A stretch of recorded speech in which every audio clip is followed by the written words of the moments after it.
tambay, Chef Boy tambay, Chef Boy tambay na kayo. Tambay na. Hey yo, what's up mga katambay? Magandang araw po sa inyong lahat. Ngayong araw po ay magluluto tayo ng kare-kare mga katambay. Opo, kare-kare po ang ating lulutuin. Mahaba-haba pong proseso ito mga katambay. Kaya halina't simulan na natin ang ating pagluluto sa ating kare-kare. Mga katambay, pata po ng baboy ang gagamitin nating pansahog sa ating kare-kare. Ayan po't hinuhugasan na ang ating pata ng baboy. Ilalagay po natin ito sa ating pressure cooker para ito ay lumambot. Pagkatapos nating mahugasan ang ating pata ng baboy, isasalang na po natin ito. Lalagyan po natin ng konting timplang asin mga katambay. Siyempre, hindi mawawala ang pamintang buo mga katambay. Pagkatapos, atin na itong papakuluin. Habang pinapalambot ang ating pata, igayak natin ang mga gulay mga katambay. Simulan natin sa ating kalabasa. Meron tayong konting kalabasa mga katambay. Siguro po ay 1/4 or 1/8 po. Depende po sa laki ng ating kalabasa ang ating gagamitin mga katambay. Kasunod niyan, andito na po ang ating sitaw mga katambay. Ilang pirasong sitaw din po ang ating gagamitin. Pandagdag gulay sa ating kare-kare mga katambay. Siyempre, hindi mawawala ang ating talong mga katambay. Ilang pirasong talong lang ay sapat na para sa ating kare-kare. Hiwain lang po natin sa gitna ito at ating itong pipirituhin muna mga katambay. At syempre, hindi mawawala ang ating pechay mga katambay. Green leafy vegetables. Pechay po ang ating gagamitin na pampaberde sa ating kare-kare mga katambay. Pagkatapos ng ating mga gulay, syempre pumunta na tayo sa walang katapusang bawang at sibuyas mga katambay.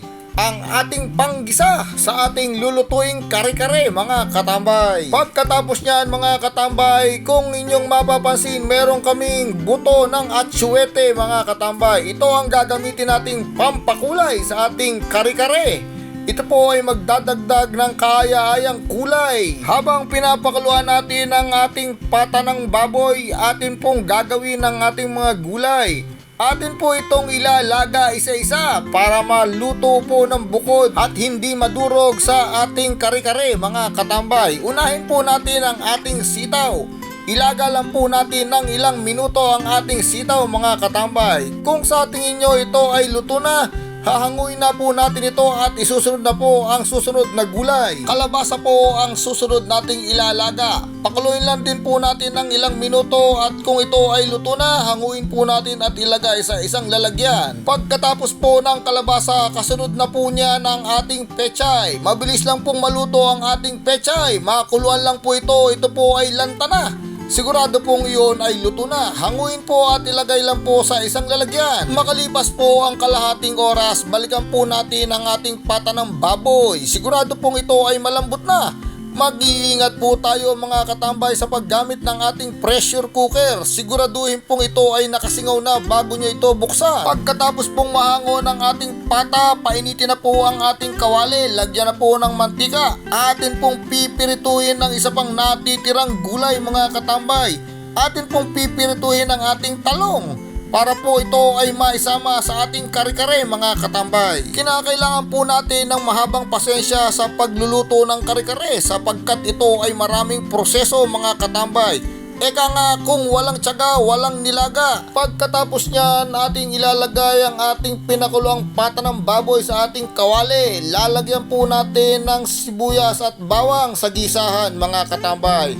Atin na po itong pagsasama-samahin. Ito na po ang ating pinali sa ating paggawa ng kare-kare mga katambay. Pagkatapos yan, ilalagyan na po natin ang ating pampakulay, ang ating ginawang atsuete. Yung buto po ng atsuete kanina na nilagyan natin ng mainit na tubig, siya po nating gagamiting pampakulay sa ating kare-kare. Ayan po't kakulay-kulay na, kaganda-ganda na ng ating kare-kare mga katambay. Siyempre, nilagyan din po natin ng isang kutsarang peanut butter ang ating kare-kare mga katambay.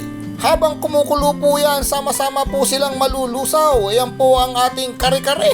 maganda na po ang kulay mga katambay. At syempre, hindi mawawala ang ating pork cubes. Lagyan po natin na isang pork cubes, tinakpang sandali hanggang sa kumulo ito. At ayan po't natuyo na po ang ating sabaw mga katambay. Malapot na po kung titingnan. Timplahan po natin ng konting toyo, taktakan ng durog na paminta. Abay maya maya pa'y siguradong ito'y maluluto na. Ako hindi na makapaghintay mga katambay. Ilalagay na po natin ang ating talong. Pagsasama-samahin na po natin ang ating gulay mga katambay. Nakakatakam na, hindi na ako makahintay mga katambay. Kung nailagay na po ang ating mga gulay mga katambay, hayampot napakaganda ng tingnan. Ito po ay isa ng matatawag na kari-karing tunay mga katambay. Kumukulo-kulo pa.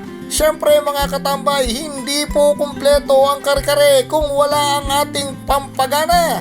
Meron po tayong bagong mga katambay. Sinisigurado ko pong hindi makukumpleto ang kare-kare pag walang bagong.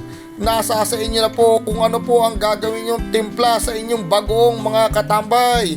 Pwede nyo pong itong dagdagan ng konting anghang para may kagat sa dila ng bahagya. Sigurado kong mapaparami na naman ang inyong kain ito mga katambay. Ano pa ang hinihintay nyo? Sandukin na po natin ang ating nilutong kare-kare. Sinisigurado ko pong matatakam na naman po kayo sa aming naluto ngayong araw mga katambay. Hayan po sa inyong harapan mga katambay, dinadagdagan pa ng sarsa. Talaga namang kayo'y pinatatakam pa. Abay, ano pa ang hinihintay nyo? Sandukin na ang kanin. Halina po kayo't samahan kami sa aming nalutong ulam ngayong araw mga katambay. Muli po mga katambay, kung inyo pong nagustuhan ang aming ulam ngayong araw, huwag nyo pong kakalimutang mag-follow, mag-share, mag-like at mag-comment sa aming Facebook page. Ang inyong nakatambay na chef, Chef Boy Tambay.